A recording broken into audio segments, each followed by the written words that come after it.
इस बात की हुई कि बड़े मेहनत से हमने काम किया था और बड़े शिद्दत से कोई राइटर गाना लिखा होगा, बड़े शिद्दत से कोई म्यूजिक डायरेक्टर उसमें काम किया होगा, बड़ी शिद्दत से वो वीडियो डायरेक्टर काम किया होगा, बड़े शिद्दत से वो कलाकार उसमें डांस किया होगा, बड़े शिद्दत से वो कोरस वाले बेचारे धूप में जल जल के उस गाने के लिए मेहनत किए होंगे।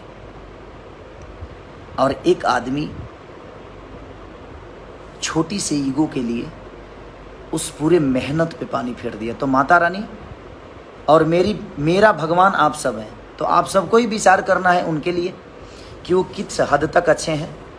मुझे कोई डिस्टर्ब करे, क्योंकि मैं संगीत के बिना मैं जी नहीं पाऊंगा, और मेरे संगीत को ही डिस्टर्ब किया जाएगा तो मैं क्या करूंगा।